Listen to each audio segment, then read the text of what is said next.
Hi, welcome to Marlene at Home, and I'm Marlene from the Carroll County Public Library, North Carroll Branch. And today's episode of Marlene at Home is entitled Trunks, Chest, and Quilts. I did quilts because I thought we might need a little color interspersed with the dark pieces of furniture, trunks, I don't know if you want to call them furniture. But I had been fascinated by trunks since I was a little girl. My mother had several up in her attic. They were all different, and I just loved looking at their parts, and you could tell they were from different ages. And so I have just, in this last year of clearing out her attic, have brought some more home. I already had some in my home, but brought some trunks home that I really enjoyed. I just brought this one up here in the last year. This, I think, has got to be one of my favorites. It is my favorite. And I put it here in my guest room, and I love the beauty of it. It has some foil design in different parts of the stripe. It is that same foil is under here and under there, but I really don't know how to bring it all up. But there's like every other, well, no, these two have foil on them. Maybe that would have had foil. You see the two large panels in the front have foil. I like the wood. I like all just the intricacies, and this one is still in such great shape. Don't know where it came from, don't know its age, but I just want to show you inside. The locks still work, thankfully. Hopefully my grandchildren won't put that lock in. But I love when you open them up. A lot of the trunks that are like this, I'm going to call them steamer trunks, I don't really know their correct name. The wallpaper design on the inside is one of my favorites. And the shapes of the compartments. Here's a compartment that you can open. And then it goes deep, and it's got this oval shape from the top of the lid, so there's nothing in there. And the paper is deteriorating, so you'll see some paper. I love this one. This one, part of this is broken off, but there's this neat little, looks like a Buster Brown type character on the top, and there isn't anything in that section other than the broken handle that when I was trying to bring it home, I shouldn't have tried to pick it up by that because this is rotted and I just broke it right off. The one on this end is still there because I learned don't touch it. Then there's another segment, and this has a gentleman farmer with some oxen on that picture. This one is a young boy and girl on that picture. But I opened this, and my mom has several old quilts in here, among other things. This is very well loved. I don't know where it came from. Most of the fabric on it is very faded. You do have this, the green for some reason held up, the green hearts on two corners, but it's got some yellow edging binding on it on this end, and I don't know if it's something that it was wearing out and somebody touched it up, but anyway, the other side is just plain white with a design. Oh, there's some paper from the trunk flying away. But anyway, it's got some flowers, some circles, some hearts. It looked like it was a pale pink or purple and yellow in its original form. So that was in this middle section of the trunk. Let's see if I can just put it back in quickly. I really like the engineering and the design on these trunks. And I'll show you one little piece that I really like is this little tab of fabric. So, and on this, there is a hole, a round hole, so that when you want to lift this out, you hold this fabric, tab of fabric, and you hold the hole right here, and you can pick this up. So some of the things I found in here, I remember seeing this growing up. I can remember it on my mom's bed. I'm not exactly sure who made it, where it came from, but I do remember this purple color. Looks like around the edges, might have been stuck down, around the edges of a bed and been protected from the sun. But you can see stains. You can see the colors, white and purple and pink, and the purple octagons. I guess I'll call them, triangles, I don't know, different shapes, different places. But anyway, that's something that I found in here. There were other things that I'm going to save for another program, like linens and lace and that kind of thing. So But anyway, I just love that the design, the layout. Oh, hold my little tab, put my finger here. I was going to say this just slides back in, but not when you're filming. And then there it goes. A chest that I have in this room, I'll have to have the cameraman turn around, and I'll talk about that in a moment. This chest belonged to my husband's family. This was his mother's cedar chest. And his grandmother, my husband's grandmother, gave it to his mother, and then she passed it on to a daughter. And when Paul and I got engaged, his sister passed it on to Paul. His sister had refinished it. And so I have been very appreciative to have this cedar chest over all these years. I have it filled with things like the girls' report cards, special occasion cards, Christmas cards, Thanksgiving cards that my husband and my children have given me, and close friends, that kind of thing. It's filled to the brim. But I have really enjoyed this piece. And matter of fact, it used to match the furniture, the maple furniture that I had as a young girl. My parents bought for me when I was 12 for a birthday gift. It was used furniture, but it was all maple furniture, and that was our bedroom furniture for years and years after we were married.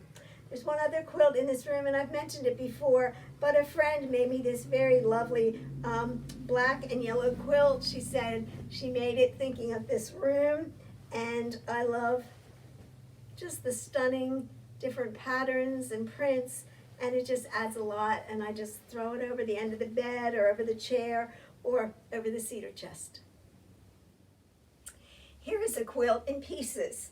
This is a quilt in 1981. I'd had my first baby. She was a year old, and a friend and I signed up to take a sampler quilting course. It was one night a week, and it was like having a part-time job. Every night when the baby would go to bed, then I would get out the ironing board and the sewing machine and all these straight pins of putting all these pieces together. So these squares are 14.5 inches in width and height, and they're all different patterns. I can't even remember, it's over 40 years ago now, I can't even remember all their names, but I would sew to all hours of the day and night. I sewed in high school. I think I've hardly sewn since I did this quilt, but I can remember some of the names. The log cabin pattern up at the top, that's just a variation over there at the top right. Some of my favorites are, I just spent hours to make all the points of this star match, and so I love that one. I love this one because of the gathering and making the petals of that flower look three-dimensional. I did see this one had a name on it, Grandmother's Flower Garden, and that one that I always like too, the Dresden Plate. And that one was another one, trying to get everything to match and get in there. I was so proud of myself for all this work. Anyway, baskets, different stars, different, I think this is Drunken Fool or something like something drunken. Another variation of log cabin. But anyway, got all the way to the last week, and she had been warning us that last week was going to be a hard week of putting it all together. The last week my baby got sick, and I missed the last class, and I never got the instructions for how to put it together. I was just very frightened that I couldn't do it by myself. And here is some of the leftover fabrics that you would incorporate when you're doing the backing and that kind of thing. Never finished it. I should take it to one of my Amish friends and have them finish it, but it's a sampler quilt. You know, back in the 80s, orange was a big 70s, well, this was 81, but 70s and 80s, orange was a big color, popular color, and I really liked it. So that's why so much orange. I remember we had to pick 3 brights, 3 lights, and 1 dark, and 1 neutral. So you can kind of see that that was the theme that we went with, that's the way a traditional sampler quilt's done. Here's another quilt, came from a little later in the 80s. My mom, or in the 70s, yeah, this would be the 70s. My mom wanted to have a family member make a quilt for us after we were married. And so my Aunt Mary Flem made this for me. And we could have shown it last week in the Daisy program. But here's that orange still coming through because in those early years I loved it. Those of you from my college years, you might remember my roommate and I, we had all orange bedrooms, a lot of bedroom, dorm room, everybody remembered that.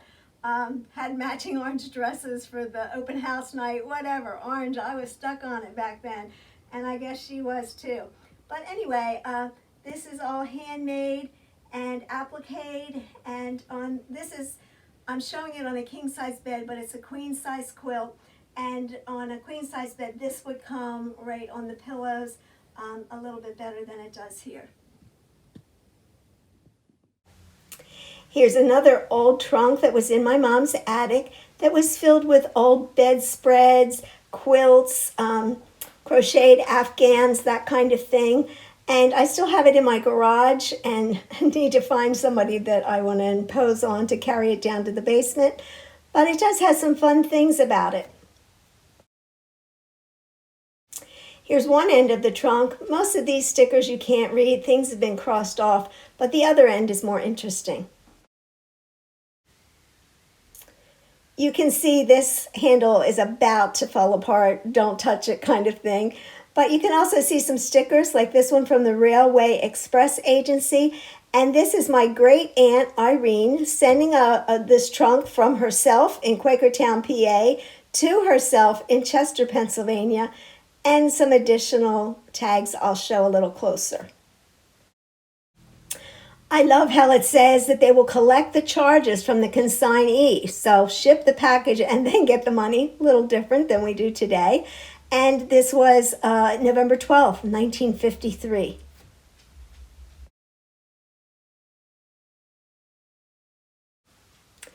Not even an address on here. They're going to call her when it arrives in Chester, which is the closest place to where she was going to live in Delaware County. And so don't call us, we'll call you, and then I guess she'll come pick it up. I love how on the reverse of the ticket I just read to you, it says that money, jewelry, silverware, and precious stones should not be enclosed in this, I don't know. They should be shipped separately, and a special department is prepared for forwarding something.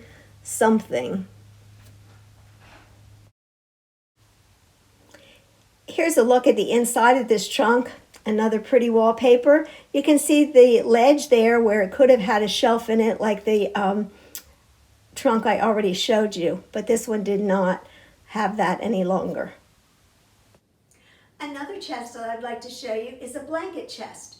Now we use it as a coffee table here in our family room, but when we were first married, we became very close friends with some elderly neighbors that they became very, very dear to us. And a few years later, they moved into a senior center and did not have room for all their furniture and asked if and their daughter did not live in the area, asked if we could store some of their furniture.